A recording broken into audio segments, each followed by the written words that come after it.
Kemudian di rancangan undang-undang HIP yang diinisiatori oleh anggota PDIP, kalau yang diperjuangkan oleh PDIP akan menjadi undang-undang, makanya wajar muncul penilaian, muncul praduga, muncul dugaan bahwa PDIP ingin merubah Pancasila. Makanya kami turun ingin menyelamatkan Pancasila, menyelamatkan untuk NKRI, begitu.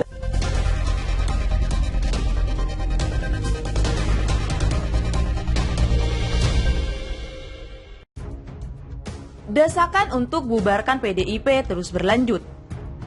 Seorang pakar hukum dari Universitas Al-Azhar angkat bicara soal adanya desakan sejumlah pihak agar Partai Demokrasi Indonesia Perjuangan dibubarkan. Pembubaran parpol karena putusan MK karena parpol melakukan kegiatan yang bertentangan dengan UUD 1945 dan peraturan UU. Kata pengamat hukum Universitas Al-Azhar Indonesia Suparji Ahmad. Suparji menjelaskan, pembubaran partai itu syarat wajibnya karena adanya kegiatan ataupun paham yang dilakukan oleh partai yang dinilai membahayakan kepada keutuhan Negara Kesatuan Republik Indonesia atau NKRI. Suparji mengaitkan dengan desakan agar KPK membubarkan PDIP jika nantinya terbukti melakukan tindakan korupsi bantuan sosial COVID-19 secara terstruktur. Dalam pasal 20 ayat 2 Undang-Undang Tindak Pidana Korupsi dijelaskan bahwa jeratan korupsi korporasi dapat dilakukan jika ada bukti partai digunakan sebagai tempat penampungan hasil kejahatan. Korporasi dapat dijerat jika ada perbuatan pidana yang dilakukan.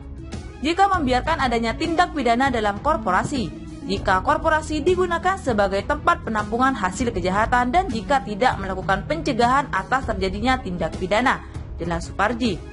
Diketahui Menteri yang merupakan kader PDIP, Juliari Batubara, baru-baru ini terjerat tindak pidana korupsi bantuan sosial COVID-19. Juliari ditangkap KPK bersama pejabat pembuat komitmen di Kemensos Mateus Joko Santoso dan Adi Wahyono, serta Ardian IM dan Hari Sidabuke selaku pihak swasta. Dalam susunan partai sendiri, Juliari diketahui sebagai wakil bendahara umum PDIP. Akhir-akhir ini cover koran Tempo berjudul 3 Penguasa Bansos juga menjadi perbincangan publik. Dalam edisi itu disebutkan dua politikus PDIP Herman Heri dan Ihsan Yunus diduga menguasai proyek pengadaan Bansos 2020 di Kemensos. Perusahaan-perusahaan yang terafiliasi dengan keduanya diduga mendapat jatah hingga 3,4 triliun, separuh dari anggaran bantuan untuk wilayah Jabodetabek. Tim KPK pun diduga menggeledah kantor sejumlah perusahaan itu sepanjang pekan lalu.